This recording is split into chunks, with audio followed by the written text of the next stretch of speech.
12-year-old Jordan Blake sat outside Crestwood Academy, his worn-out backpack clutched tightly in his hands. His eyes burned, but he refused to let the tears fall. Principal Gerald Mathers had just expelled him, right there in front of everyone. "This school is not for kids like you," the principal had said, his voice void of empathy. Laughter echoed in the hallways as students whispered behind Jordan's back.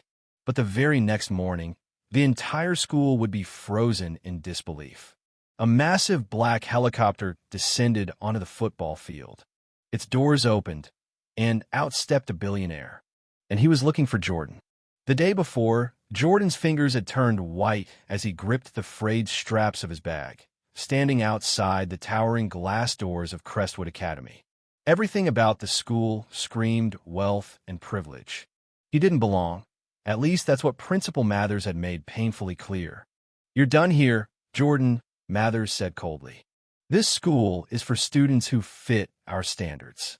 I'm afraid you simply do not." Jordan had stood there in silence, surrounded by the murmurs of his peers. Some laughed, others avoided his gaze. He pleaded softly, "But I didn't do anything wrong. My grades are good. I work hard." Mathers' smirk was dismissive. "Effort doesn't replace status, young man. Crestwood is not a charity." With that, he turned and left, leaving Jordan humiliated. His father, a struggling mechanic, had saved for years to get Jordan into this prestigious academy. It had all been snatched away in an instant. Mocking voices followed him to the steps.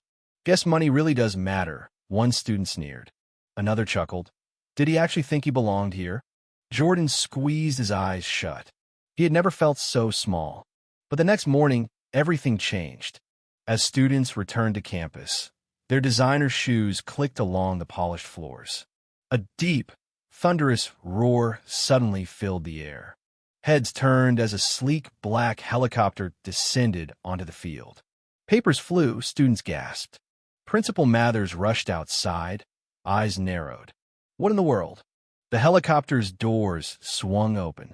A man stepped out, tall and commanding in a tailored suit. His piercing gaze swept the crowd. "I'm here for Jordan Blake." Silence fell. All eyes turned toward Jordan, who stood frozen on the school steps. Principal Mathers paled. "I'm sorry, sir, but who are you?"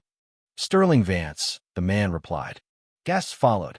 Sterling Vance, the tech mogul, billionaire philanthropist. His name alone could bend economies. Mathers forced a smile. "Mr. Vance, this is quite the surprise. What brings you to Crestwood?" Vance ignored the pleasantries. His assistant handed him a document. Without taking his eyes off Mathers, he flipped it open. "I was informed that a student was expelled due to financial limitations. Is that true?" "We uphold academic and social standards," Mathers began. "Save it," Vance cut him off. Why was Jordan Blake humiliated? Students whispered. Teachers shifted uncomfortably. Mathers fumbled for an answer. Vance snapped the folder shut. "Stop talking." His assistant stepped forward with another document. "This is not a misunderstanding. It's a transaction." Mathers' face contorted as he scanned the pages. Then it drained of color. "This says, as of this morning, I own Crestwood Academy," Vance said. Gasps. Disbelief. Even the janitor dropped his mop. "You can verify with the board." "Your authority is over," Vance added. Mathers stammered. Vance stepped closer. "Now do something you should have done yesterday. Apologize." Humiliated, Mathers turned to Jordan. "I'm sorry." "Louder," Vance demanded. Red-faced, Mathers repeated it, his voice strained. Jordan's heart pounded. He'd dreamed of this moment, but never like this. Vance faced the crowd. "Let me tell you what happens next." He took a slow step forward. "You thought wealth determined value. You looked at Jordan and saw nothing. Today, you learn how quickly that power can shift." Students exchanged glances. Some looked at Jordan differently. Vance continued, "I see arrogance in this school, not excellence. That changes now." He opened another folder. "These staff members are terminated, effective immediately." Gasps. Panic among teachers. Mathers sputtered, "You can't." "I already have." His assistant handed over another file. Policy review starts today. Any faculty who treats students unfairly gone. He turned to Jordan. You were judged unfairly. You deserve better. Jordan whispered, I didn't expect this. You weren't supposed to. Vance raised his voice. This boy you laughed at, he's worth more than any of you ever realized. He gets full tuition, full access, full support. Anyone who disagrees, leave. Silence. Students stared, uncertain. Mathers stepped back, trembling. What do you want me to do? Pack your things. You're firing me? I don't keep liabilities. Security guards stepped forward. Mathers panicked. This is a mistake. Then be carried out. The guards moved. Mathers recoiled, then gave in. Fine. But this school won't be the same without me. Vance smiled. That's the point.